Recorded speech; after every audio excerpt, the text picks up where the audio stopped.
نحمده ونصلي على رسوله الكريم اما بعد اعوذ بالله من الشيطان الرجيم بسم الله الرحمن الرحيم وما تشاءون الا ان يشاء الله آمنت بالله صدق الله مولانا العظيم وبلغنا رسوله النبي الكريم. درود شریف پڑھیے. اللہم صلی علی سیدنا محمد مبارک وسلم. کلمہ شریف کا ذکر کیجیے. لا الہ الا اللہ محمد رسول اللہ. قرآن عظیم کی آیت کریمہ کا ایک ٹکڑا تلاوت کیا. ارشاد فرمایا گیا وما تشاءون الا ان یشاء اللہ. اور تم لوگ کیا چاہو گے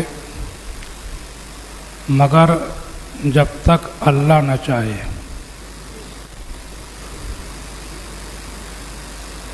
یعنی کسی کا چاہا، کسی کی مرضی، کسی کی مشیت، کسی کا ارادہ اس وقت تک پورا نہیں ہوتا جب تک کہ اس کے ساتھ میں اللہ تعالیٰ کی مرضی، اس کی مشیت اور اس کا ارادہ اس میں شامل نہ ہو جائے.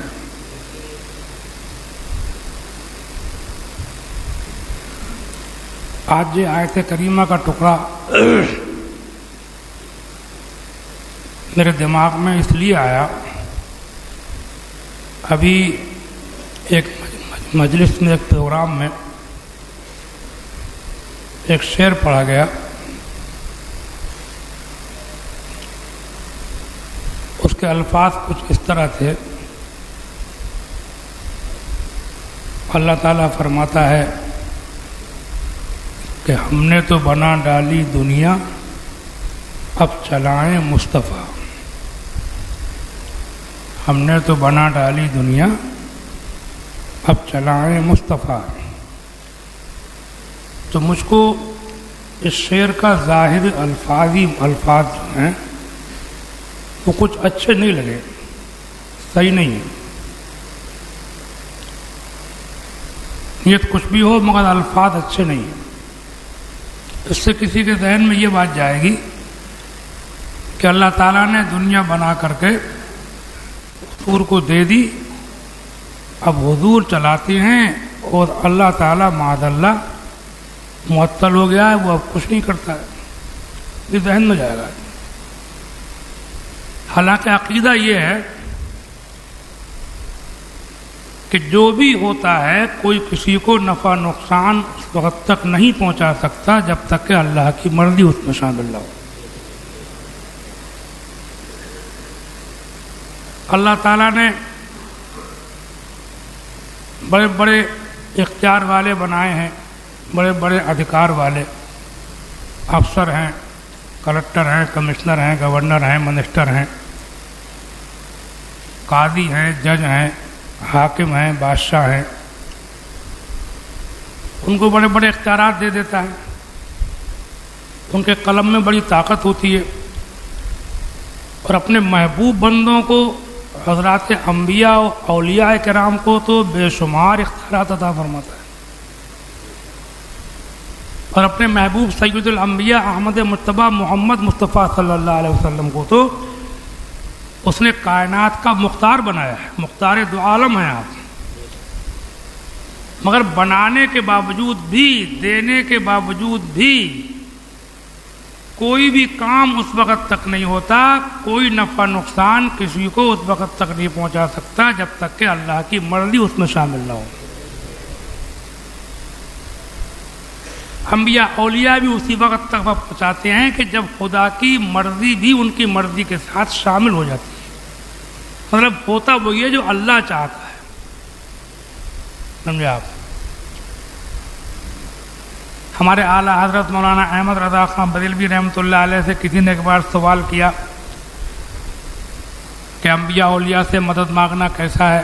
یا علی مشکل کشا کہنا کیسا ہے، تو انہوں نے اس کو ایک دم یہ نہیں کہا کہ جائز، شرطیں لگائی کہ جائز ہے جبکہ انہیں اللہ کا بندہ جانے. کیا جانے؟ بندہ. ان سے مدد مانگے تو خدا جان کے نہیں بلکہ خدا کا بندہ جان کے مدد مانگے، اور یہ عقیدہ رکھے، مفہوم بیان کر رہا ہوں، اور یہ عقیدہ رکھے کہ اللہ کی مرضی کے بغیر کوئی ذرہ نہیں ہلتا، کوئی پتا نہیں کھٹکتا، کوئی ایک حبہ، ایک دانہ بھی کسی کو بغیر اس کی مرضی کے دے نہیں سکتا. جب اس کا یہ عقیدہ ہو تو اس کے لیے نبیوں ولیوں سے مدد مانگنا جائز ہے. وہ بھی جائز لکھا، واجب نہیں لکھا. ویسے میرا مشورہ تو یہ رہتا ہے کہ اگرچہ انبیاء اولیاء کو، بزرگوں کو پکارنا جائز ہے، کچھ لوگ اسے شرک کہتے ہیں، کچھ لوگ شرک کہتے ہیں کہ یہ شرک ہو گیا، مسلمان نہیں رہا. یہ شرک تو نہیں ہے کیونکہ وہ انہیں خدا کا بندہ جان رہا ہے. شرک جب ہوتا ہے جب انہیں خدا جب سمجھ کے ان سے مدد مانگتا، لیکن انہیں وہ خدا کا بندہ جان کے مدد مانگ رہا ہے اور اس کا یہ عقیدہ ہے کہ یہ بھی جو کچھ دیں گے وہ خدا کی مرضی ہی سے دیں گے. سمجھے آپ؟ اور خدا کی مرضی اس میں شامل ہوگی تبھی نفع پہنچائیں گے. جب اس کا عقیدہ ہے کہ اللہ کی مرضی اگر کچھ نہیں ہوتا تو اس سے مدد مانگنا شرک نہیں ہے جی. لیکن میرا اپنا مشورہ یہ رہتا ہے کہ بہتر یہی ہے، افضل یہی ہے، زیادہ اچھا طریقہ یہی ہے کہ سیدھے سیدھے یا اللہ کہا جائے. کیا کہا جائے؟ ہاں. اور اس میں بزرگوں کا وسیلہ شامل کر دیا جائے تو اور بہتر ہے کہ فلاں کے وسیلے سے، فلاں کے ذریعے، فلاں کی حرمت کا واسطہ، ان کا صدقہ، ان کا وسیلہ. باقی بہتر افضل خاص طور سے عام لوگوں کے لیے یہی ہے کہ اللہ سے دعا مانگو اور اس کے بزرگوں کا اس میں وسیلہ شامل کر لو، اور یہ بھی عقیدہ رکھو کہ ان کو وسیلے کے لائق بھی بنانے والا اللہ ہی. یہ بھی عقیدہ ہے.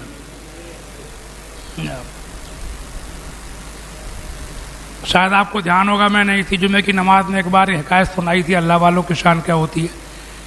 دہلی کی سرزمین پر اب سے 800-700 سال پہلے ایک بزرگ ہوئے سیدنا شیخ نصیر الدین چراغ دہلوی رحمۃ اللہ علیہ. بڑے بزرگ ہیں، اب بھی خانقاہ ہے ان کی. شیخ نصیر الدین چراغ دہلوی کی خانقاہ اب بھی بہت مشہور ہے، بہت بڑی ہے. میں نے حاضری بھی دی ہے، بلکہ وہ دہلی کا پورا ایریا ہی ان کے نام سے چراغ دہلی کہلاتا ہے. چراغ ایریا کا نام ہی ہے. وہاں پر جو نئی نئی کالونیاں بنی ہیں ادھر آ کر کے وہ بھی چراغ ان کے لیے کوئی نام سے جانی جاتی، انہیں کا نام چل رہا ہے. تو وہ ان کے زمانے میں حضرت سیدنا شیخ محبوب الہی نظام الدین اولیاء رحمۃ اللہ علیہ کے مرید و خلیفہ تھے. ان کے دور میں دلی میں بارش نہ ہوئی، سوکھا پڑ گیا. لوگ آئے، حضور دعا کیجئے. انہوں نے دعا کی، استسقاء کی نماز پڑھی، بارش اب بھی نہیں ہوئی. لوگ آئے، حضور بارش تو اب بھی نہیں ہوئی. تو انہوں نے یہ نہیں کہا کہ تم لوگ میرے پاس شکایت لے کے آئے ہو، میری دعاؤں سے کتنے مطلب تمہارے پورے ہوئے ہیں، کتنی سونی گودیں آباد ہو گئیں، کتنوں کی بیماریاں اچھی ہو گئیں، کتنے غریب مالدار بن گئے. آج میری دعا سے بارش اگر نہیں ہوئی تو تم میرے پاس آئے ہو. ناراض نہیں ہوئے بلکہ فرمایا کہ یہ بھی اچھا ہوا. لوگ یہ سمجھنے لگے تھے کہ ہم جو چاہیں وہ کر سکتے ہیں. اللہ نے یہ دکھایا ہے کہ اس کی مرضی میں کسی کو دخل نہیں ہے، ہم کو بھی اس کی مرضی میں دخل نہیں. کل ملا کر کے بات یہ ہے کہ اس قسم کے اشعار جلسوں میں پڑھ لیے جاتے ہیں کہ اللہ کہہ رہا ہے کہ دنیا ہم نے بنا ڈالی، اب چلائیں مصطفیٰ. اس میں کوئی شک نہیں ہے کہ اللہ نے اپنے محبوب کو بے شمار کمالات، اختیارات عطا فرمائے، مختار دو عالم بنا دیا. لیکن ہمارا عقیدہ یہی ہے کہ اب بھی دنیا اللہ ہی نے بنائی ہے اور اللہ ہی چلاتا ہے، اور اللہ ہی چلاتا ہے، اور اس کی مرضی و مشیت میں کسی کو دخل نہیں ہے. اور اس کی مرضی جو ہے جب تک شامل نہ ہو کوئی کسی کو نفع نقصان نہیں پہنچا سکتا. اللہ ہی نے دنیا بنائی اور اللہ ہی چلاتا ہے. سمجھا؟ یہ ہمارا عقیدہ ہے، اور یہ صرف میری بات نہیں ہے بلکہ یہ سب قرآن و حدیث اور ہمارے علماء کے سب کا ایسے ہی عقیدے ہیں. اللہ تعالیٰ انہیں عقیدوں پر قائم رکھے.